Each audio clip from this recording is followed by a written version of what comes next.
Okay, good afternoon. Yeah, just like I promised, I'm going to make a video on risk management. So yeah, this is the video. So inside this video, I'm very sorry about the background noise. We're actually taking online classes. So under that, under the risk management, we'll be discussing about what pairs and what for what and what synthetic. If you are having a low equity, or depending on your equity, then your risk to reward management. You understand? And what else? Okay, let us. Okay, yeah. So let us talk about the tools.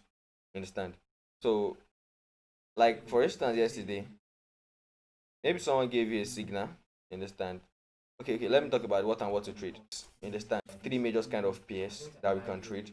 We have the major ones, we have the exotic, and we have the crosses.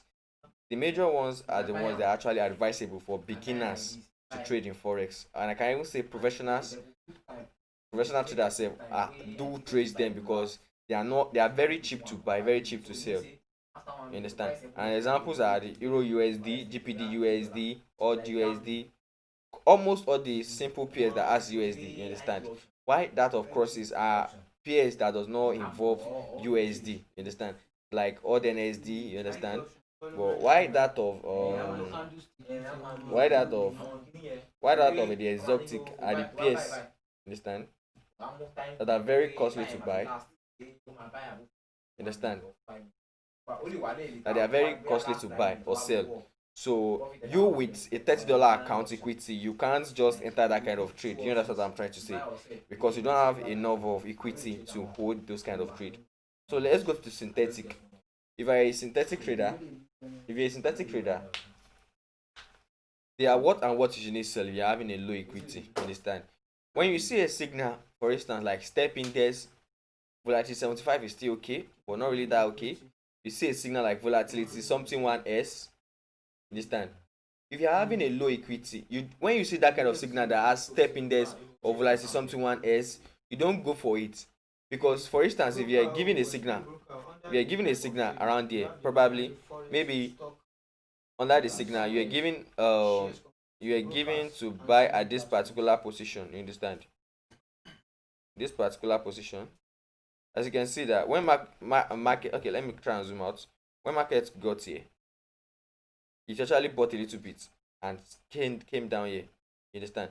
Assuming you entered for that volatility 10, this volatility 25 daily time frame, but assuming you entered the trade, you understand, with a very big lot size, and you're having $30 equity, even though the trend of the market is to buy. You understand? And there's a noise. There's something we call, this impulsive move, this corrective move. You understand? Also known as retracement move. And I also do call it a noise in the market. You understand?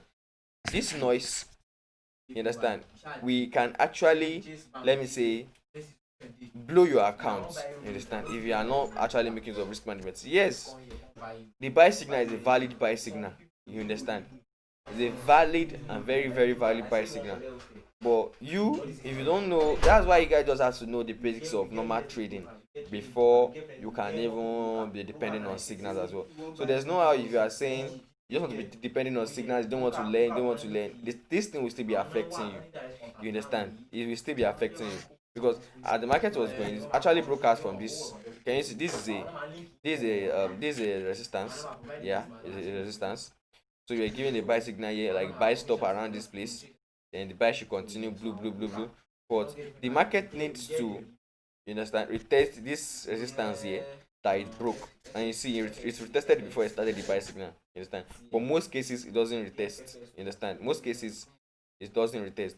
Let's just say that was what your signal provider thought maybe it's not going to retest and gave you the buy signal around this position, this particular position. And when he gave you this buy signal, this particular position, you made it of a big lot size, and you open like 5 positions without many equity, $30 equity. Are you kidding me? This noise can blow you off your account. So definitely you have a bad risk management.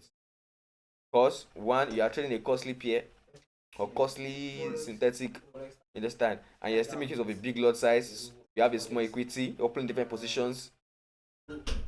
So all these things can blow your account. Once you see a signal and you already know the amount of this thing you have, like the equity you have, at least be making 10 to 20% of your equity per day. Yeah.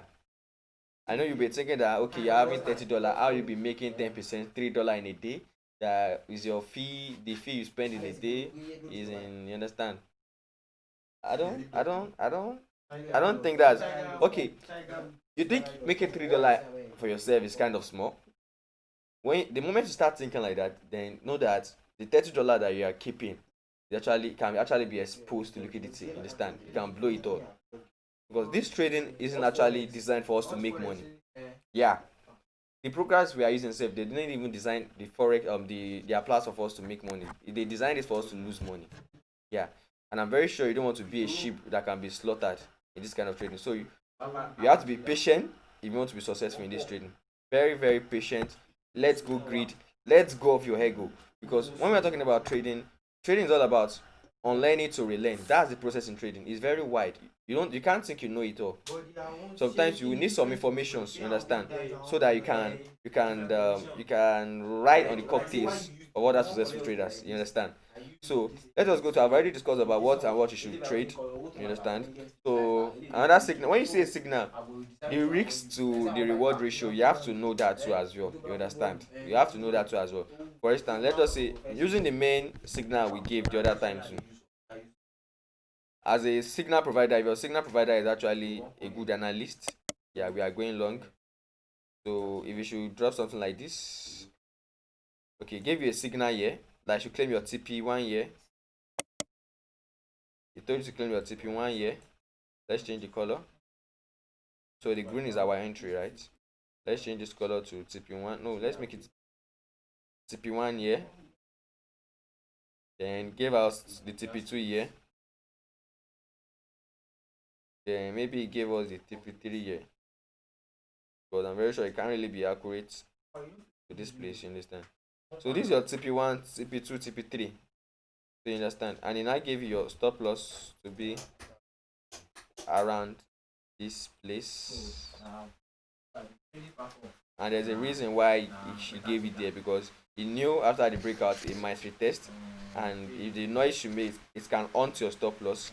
So probably he set the stop loss below the support, the resistance which the market broke. So okay, let's make it stay like this. So this means these are stop loss.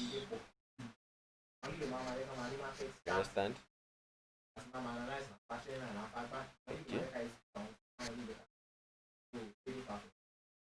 So as you can see here, the risk to reward ratio, you understand, is the stop loss around 108.7. No. You can see the risk to reward ratio is 0 to 82.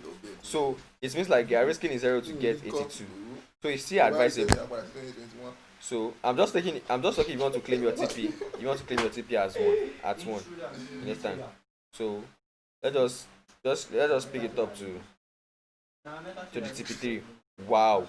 You want to risk like 4 ratios to get 42 ratio. That's actually what is worth it.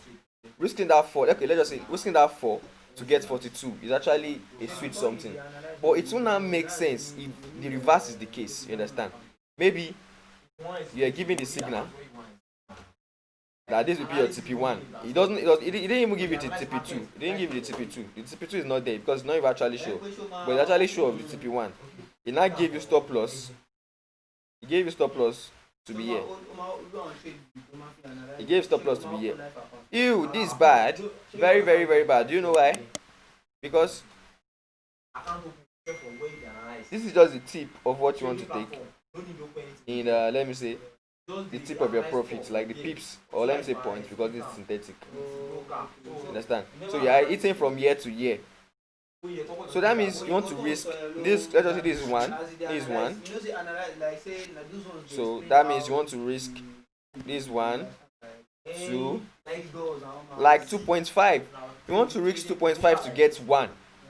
That's bad. Once you see a signal like that, just opt out the signal because the signal is not worth it. You understand? So the thing is, once you see a signal, you check the stop loss, you check the entry, you check the TP, you subtract them from each other, you look at the points that is there. Oh, there are 20 points toward the TP, and there's 10 points downward to the stop loss. Oh, that means the point is actually making sense. That is 2:1. You understand?